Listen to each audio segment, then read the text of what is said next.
Sir ఇప్పుడు ఈ విజయ్ గెలుపుకు రకరకాల కారణాలు చెప్తున్నారు. మీరు అనుకుంటున్నవి ఏంటి సార్? అంటే విజయ్ గెలుపుకు దారితీసిన ప్రధాన 3 కారణాలు ఏమంటే ఏం చెప్తారు? అంటే ఖచ్చితంగా ఇప్పుడు ఉన్న వాళ్ళ మీద ఒక విధమైన యాంటీ ఇన్కంబెన్సీ ఖచ్చితంగా. ఎందుకంటే చాలామంది మా స్టాలినే ఓడిపోయారు కదా. కాబట్టి ప్రభుత్వ విధానాల మీద వ్యతిరేకత అన్నది ఉంది. రెండవది అక్కడ సంక్షేమ పథకాలు, వాగ్దానాలు, వీటన్నిటిలో విజయ్ చెప్పినవి కొంచెం ఎక్కువగా విశ్వసనీయంగా వాళ్ళకు కనబడ్డాయి. అదేదో ఎక్కువ అని కాదు, నమ్మదగినవిగా కనబడ్డాయి. మూడో విషయం ఏమంటే నిలబడ్డాడు, గట్టిగా నిలబడ్డాడు వచ్చినప్పటి నుంచి, ఎక్కువ మాట్లాడలేదు. రెండోది ఇంక్లూజివ్ అప్రోచ్ తీసుకున్నాడు. కులాలు ఇవన్నీ ఎక్కువగా కులాల వారి పార్టీలు ఉంటాయి తమిళనాడులో, వ్యక్తుల వారి పార్టీలు ఉంటాయి. ఆయన ఏ వ్యక్తులతో ఎవరితో తన మీద ఎన్ని వచ్చినా తను పద్మవ్యూహంలో చిక్కినట్టు కనబడినా తను చెప్పుకుంటూ పోయాడు. ఈ స్ట్రైట్ ఫార్వర్డ్నెస్ అనేది ముఖ్యంగా యువతను ఎక్కువగా ఆకట్టుకున్నట్టు కనిపిస్తుంది. సో సర్వేలు అవన్నీ చేసినప్పుడు 60-70% మంది జెన్ జీ ఇలాంటి పేర్లు పెడుతున్నారు కదా, వీళ్ళందరూ విజయ్ని ఆకర్షితులయ్యారు. లాస్ట్ బట్ నాట్ లీస్ట్, నేను మీరు చెప్పిన 3తో కాదు 4వ చెప్తాను. అదేమంటే ఈ దేశంలో ఇది ఉంది కదా, జిఎస్టీ మీద సినిమా తీసిన హీరో ఎవడన్నా ఉన్నాడంటే విజయ్.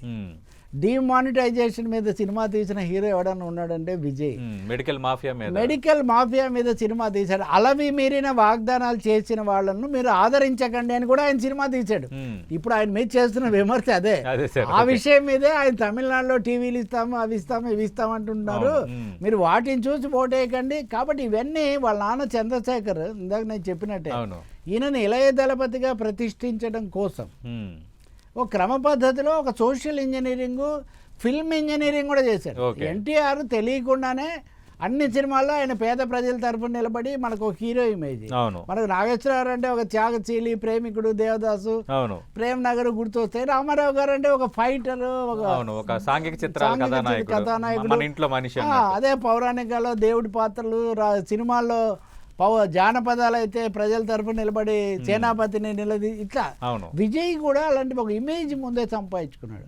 సో ఇవన్నీ కలిసి ఆయన విజయానికి దారి తీసి తొణక్కుండా ఉండే వ్యక్తిత్వం.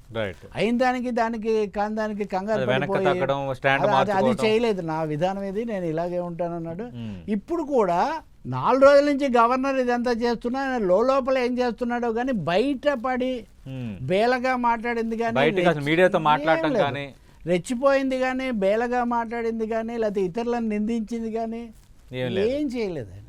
అప్పుడు ఇవన్నీ ఆయనకు ఒక కొంత సంయమనము, కలుపుకుపోయే ఒక ఇంక్లూజివ్ అప్రోచ్. అది ప్రజలకు ఇప్పుడు మన దేశానికి కావాల్సింది కూడా భిన్న మతాలు, విశ్వాసాలు ఇవన్నీ ఉన్నాయి ఈ దేశంలో. అది కూడా ఉంది. ఆ ఫ్యాక్టర్ కూడా పనిచేసింది. ఆయన కొంచెం అణగారిన వర్గాలు, వీటి నుంచి కొత్త యువస్వరం అనే ఒక భావన, ఇవన్నీ కలిసి ఆయన విజయానికి దారితీస్తాయి.